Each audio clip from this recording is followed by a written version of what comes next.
Assalamualaikum warahmatullahi wabarakatuh. Saya Hendra Rusidin akan melaksanakan salah satu tugas MPI atau Manajemen Perusahaan Industri pada modul 7 yang berjudul Pengembangan Organisasi. Yang pertama ada model umum perubahan terencana. Ada 4 langkah. Yang pertama, kerangka perubahan bersaing. Tahap ini biasanya mencakup langkah berikut. Klarifikasi persoalan perubahan organisasional yang penting dan perlu untuk diselesaikan seperti persoalan dari perspektif sistem, orang, organisasi, atau budaya. Lalu langkah kedua, mendiagnosis. Yang pertama, organisasi terkait bentuk struktur organisasi yang mencakup penerapan visi, misi, strategi, dan kebijakan. Lalu dari perspektif sistem.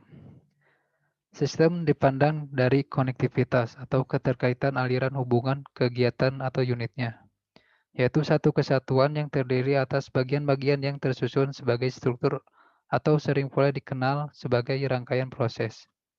Sistem dipandang dari wujudnya, yaitu sebagai rencana, metode, alat, prosedur, misalnya aplikasi komputer.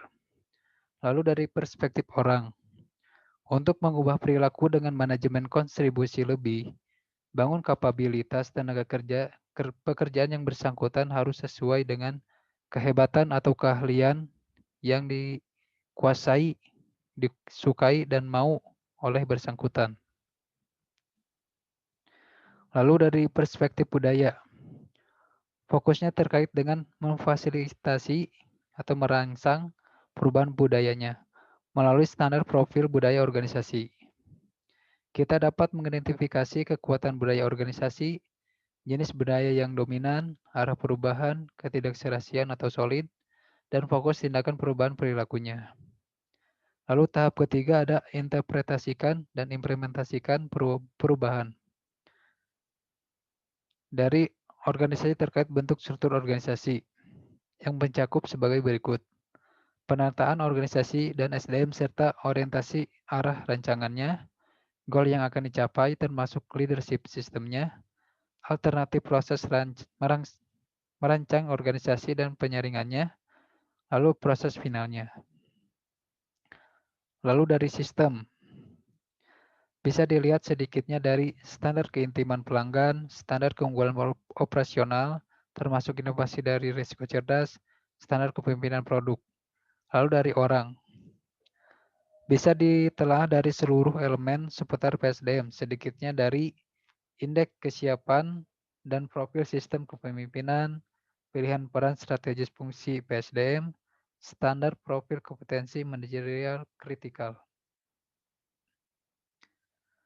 Lalu dari budaya, kunci perubahan budaya organisasi adalah hanya melalui perubahan perilaku para individu di organisasi yang bersangkutan. Lalu dari pokok rencana implementasi perubahan, sedikitnya mencakup sebagai berikut.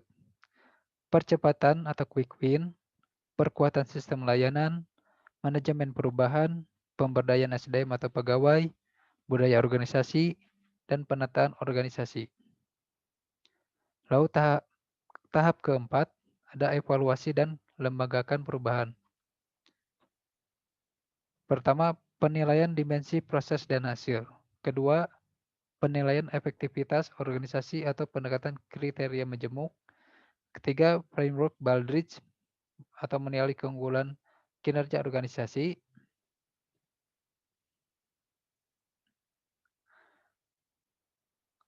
Lalu setelah 4 langkah tadi, lanjut kerangka ke perubahan bersaing atau fondasi rujukan.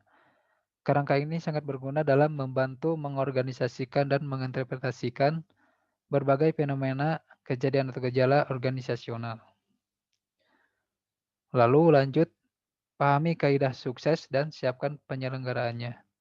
Yang pertama ada pemicu sukses atau gagal perubahan organisasi.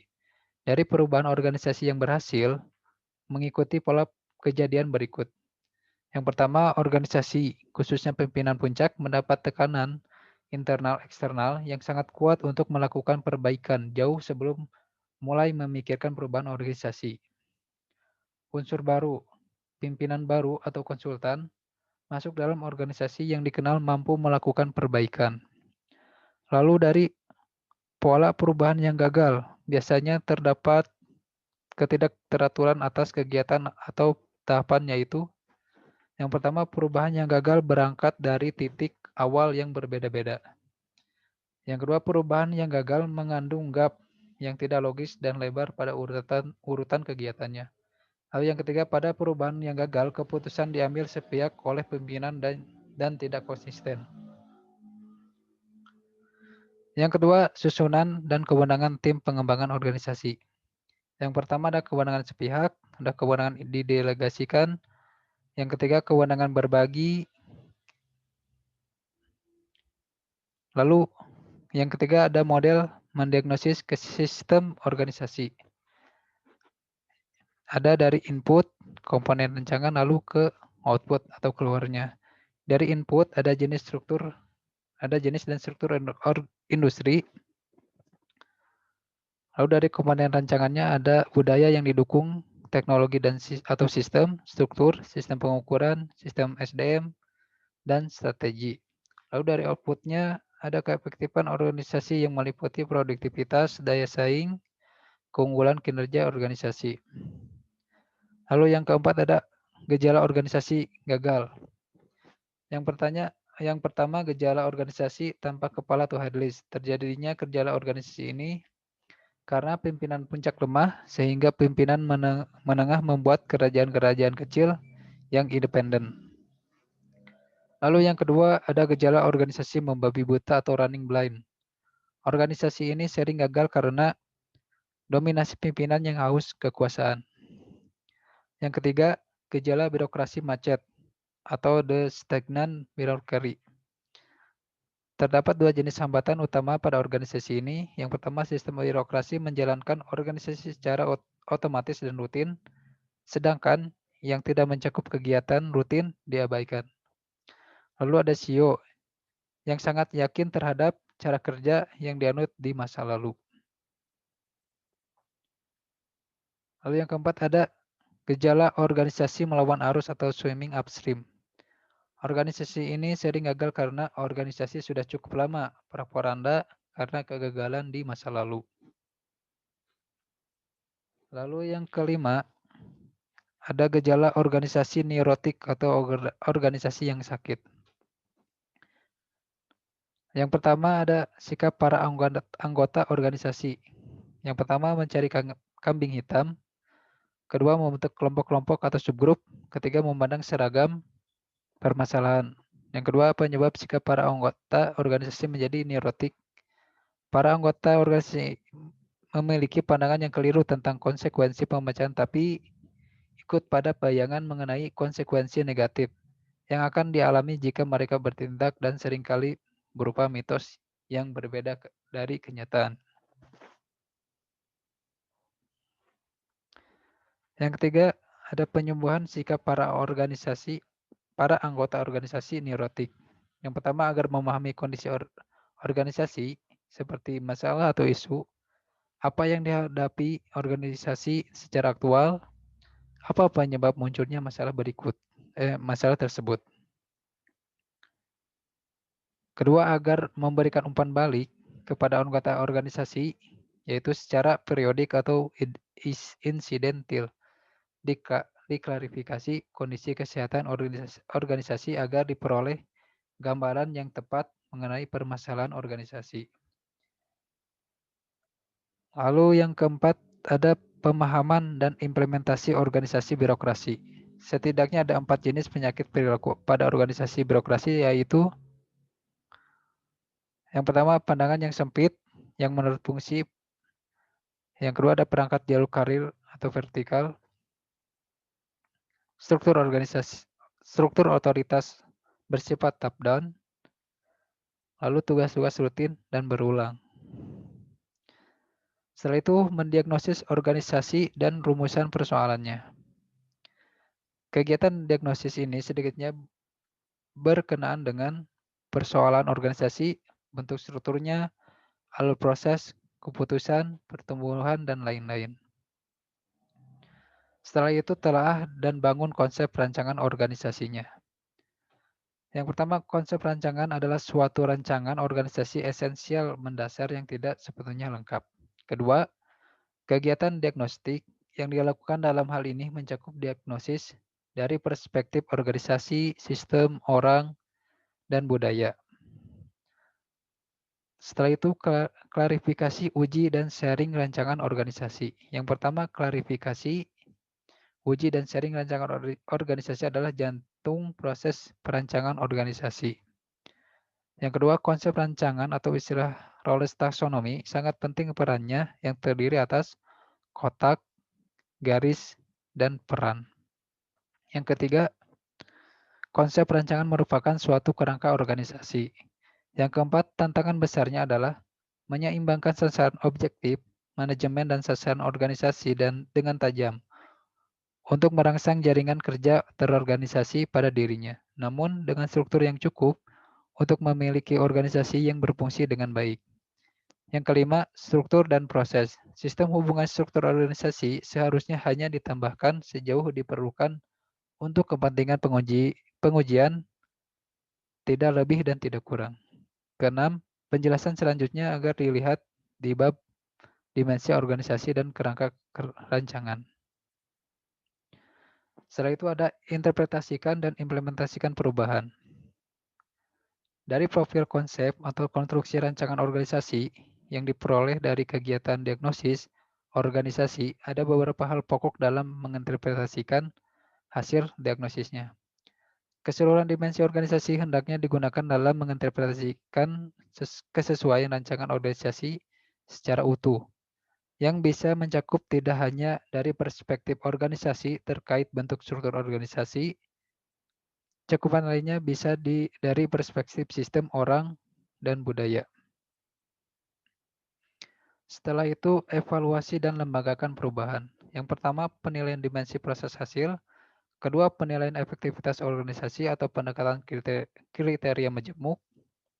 Yang ketiga, pendekatan pencapaian tujuan atau sasaran. Lalu ada pendekatan sistem. Yang pertama, pendekatan pencapaian sasaran tujuan, pendekatan sumber. Ketiga, penempatan proses internal. Lalu pendekatan konstituensi strategis. Pendekatan konstituensi strategis atau konstituensi approach mengemukakan bahwa organisasi dikatakan efektif apabila dapat memenuhi tuntutan dan konstituensi yang terdapat dalam lingkungan organisasi tersebut, yaitu konstituensi yang menjadi pendukung kelanjutan eksistensi organisasi tersebut. Lalu dari pendekatan nilai-nilai bersaing. Tema utama yang mendasari pendekatan nilai-nilai bersaing adalah bahwa kriteria yang ada nilai dan gunakan dalam menilai keefektifan organisasi, laba atas investasi, pangsa pasar, pembaharuan produk, bergantung kepada siapa sebenarnya Anda dan siapa yang Anda wakili. Lalu ada perbandingan pendekatan menilai keefektifan organisasi. Ada dari pendekatan, ada dari definisi, dan ada kegunaan pada saat apa gitu. Contohnya pencapaian tujuan. Lalu definisinya, organisasi efektif sampai sejauh organisasi dapat mencapai tujuan yang telah ditetapkan. Lalu berguna pada saat pendekatan lebih disukai pada saat tujuan jelas, dibatasi waktu, dan dapat diukur. Lalu ada pendekatan banyak kriteria atau integratif. Pertama, pendekatan konstituensi atau konsisten, yaitu kelompok di dalam atau di luar organisasi yang mempunyai kepentingan terhadap performansi organisasi. Kedua, pendekatan bidang sasaran atau tujuan atau goal domain. Beberapa hal yang perlu dipertimbangkan dalam pendekatan bidang sasaran atau tujuan kini adalah sebagai berikut. Pertama, penerapan sasaran atau tujuan organisasi dipengaruhi oleh nilai atau preferensi pimpinan. Lalu karakteristik organisasi berpengaruh terhadap pilihan bidang sasaran atau tujuan. Yang ketiga, pendekatan kerangka ketergantungan. ada dari kejelasan output, ada yang jelas dan ada yang tidak jelas. Lalu dari kolomnya ada lengkap dan ada yang tidak lengkap. Dari yang jelas, dari kolom yang lengkap, kriteria efisiensi, ongkos untuk mencapai sasaran. Lalu yang tidak lengkapnya, kriteria output, keberhasilan mencapai sasaran. Dari yang tidak jelas, dari kolom lengkapnya, kriteria proses internal, iklim organisasi, kepuasan pegawai. Lalu yang tidak lengkapnya dari kriteria sosial, yaitu kepuasan konstituensi atau konsisten. Lalu ada framework Baldrige atau menilai keunggulan kinerja organisasi. Dengan menantang diri Anda melalui pertanyaan yang membentuk kriteria untuk pengumpulan kinerja, Anda menjelajahi bagaimana Anda mencapai apa yang penting bagi organisasi Anda. Lalu ada bahan diskusi revitalisasi atau restruktur organisasi. Program transformasi meliputi percepatan program transformasi, formulasi ulang menyeluruh arah bisnis ke depan, arah direksi, realisasi program transformasi, identifikasi perusahaan mendasar perubahan. Mungkin hanya itu ya yang dapat saya sampaikan. Mohon maaf bila penjelasannya kurang jelas karena saya juga tahap belajar. Wassalamualaikum warahmatullahi wabarakatuh.